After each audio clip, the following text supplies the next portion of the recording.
एक एक करके करो। अंजलि की शादी कर ससुराल पहुंचने के साथ ही उसकी सास के हुक्म शुरू हो जाते हैं। हो गई शादी, बस मौज खत्म। कल से जल्दी उठकर काम पर लग जाना है। अरे माँ आज ही यहाँ आई है, इसे सब समझने के लिए कुछ दिन तो दो। मेरे और बहू के बीच की बात है, तू घर के मामले में ना बोलियो।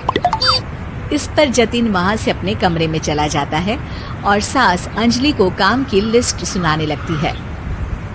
सुबह पहले घर की सफाई करनी है, फिर कपड़े धोने हैं, साथ में खाना भी बनाना है। एक की वजह से दूसरा काम रुकना नहीं चाहिए है। जी मम्मी जी ठीक है। ये कहकर अंजलि अपने कमरे में चली जाती है। अंजलि, मम्मी हमेशा बोलती थी बहू आएगी तो उनका काम हल्का होगा, पर मुझे नहीं पता था कि वो काम हल्का करने की जगह टाल ही देंगी। कुछ नहीं होता, ये सब मैं अपने घर में भी तो करती थी, मुझे आदत है, कोई दिक्कत नहीं होगी। ठीक है, पर अगर कुछ हो तो बता देना।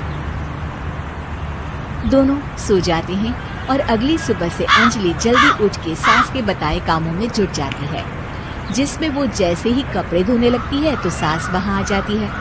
अरे सुनो, ये कपड़े ऐसे नहीं धुलेंगे, सबको डिवाइड कर फिर एक एक करके अलग अलग धोने हैं।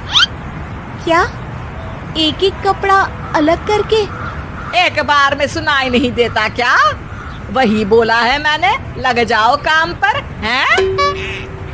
सास की बात मानते हुए अंजलि एक एक करके कपड़े धोना शुरू करती है, जिसे करते हुए आधा दिन बीत जाता है। अरे रे, सुबह से कब दोपहर हो गई पता ही नहीं चला, अभी तो खाना भी बनाना है। अंजलि भागते हुए रसोई में जाती है, जहाँ उसकी सास पहले से ही उसे खड़ी मिलती है।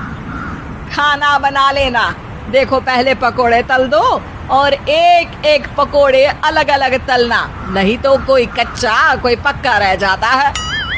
सास की हर बात में एक एक की कहानी अंजलि के समझ में नहीं आती, लेकिन फिर भी वो बिना कुछ बोले काम करती रहती है। अगली सुबह फिर वही शुरू होता है और सास एक बार फिर खाने के समय रसोई में आती है। आज क्या बन रहा है हैं? वो जतिन ने भिंडी की सब्जी, रोटी और धनिए की चटनी बोली है, इसलिए वही बना रही हूँ। अरे वाह जी वाह, बढ़िया है। पर भिंडी एक एक करके धोना, फिर टोवेल से पोंछकर एक एक करके ही काटना, साथ ही धनिए की पत्ती भी एक एक करके ही धोना। अरे पर मम्मी जी। अरे क्या पर, सफाई का ध्यान रखना आता भी है या नहीं है? मैं ये सब सबकी हेल्थ के लिए ही तो कर रही हूँ ना, और तुम अरा परा करती रहती हो हैं? सास की बातें सुन अंजलि हैरान रह जाती है। मैं तो सिर्फ सोचती थी कि जानबूझकर मेरा काम बढ़ाने के लिए ये सब करती हैं, पर ये तो काम बढ़ाने के साथ परेशान भी करना चाहती हैं।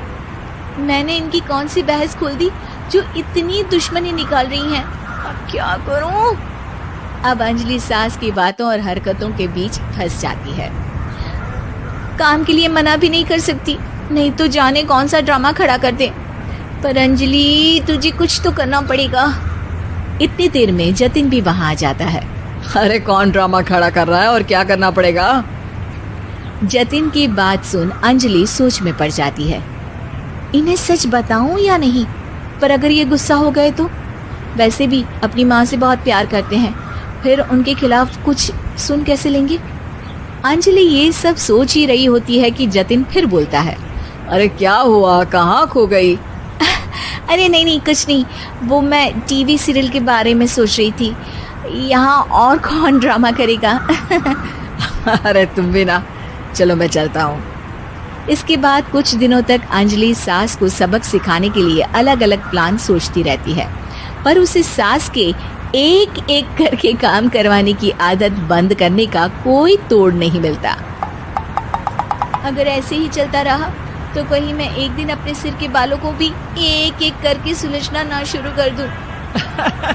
पगली हो गई है क्या? अकेले में क्या बड़बड़ किए जा रही हो? वैसे आज खाने में क्या है? आलू की सब्जी। तो फिर आलू को अच्छे से काट कर उसके कटे हुए कपड़ों को एक एक करके ही धोना है। बिल्कुल, इसे कैसे भूल सकती हूँ? मेरे जी का जंजाल। अरे बातें कम काम ज्यादा हैं। अंजलि एक बार फिर सास के कहे अनुसार काम करने लग जाती है, जिसमें सब्जी बनाते हुए उसके दिमाग में एक आइडिया आता है और वो सास को आवाज लगाती है। मम्मी जी सुनिए, जरा इधर तो आना।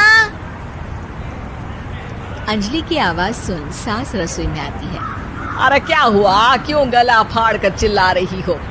कुछ नहीं, वो सुबह कपड़े धोने की जल्दी में नहाई नहीं थी और अब शाम की पूजा भी करनी है, तो आप जरा सब्जी देख लीजिए ना, तब तक मैं नहा कर आती हूँ। अंजलि सास को रसोई में छोड़कर नहाने चली जाती है। इसी तरह देखते देखते 4 घंटे बीत जाते हैं, लेकिन अंजलि बाथरूम से बाहर ही नहीं निकलती, जिसे देख सास उसे आवाज लगाती है। अरे बाथरूम में ही समाधि लगा ली क्या?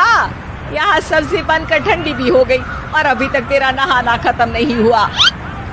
मम्मी जी जैसे आप कहती हैं ना, मैं वैसे ही एक एक करके अपने बाल शैम्पू कर रही हूँ। तो अभी 3 घंटे और लगेंगे, तब तक काम और जतिन को खाना सर्व करना आप संभाल लेना। इस तरह अपने नहले पर बहू का दहला देख सास शॉक्ड रह जाती है, जिसके बाद से घर में एक एक करके करने का आलाप बंद हो जाता है।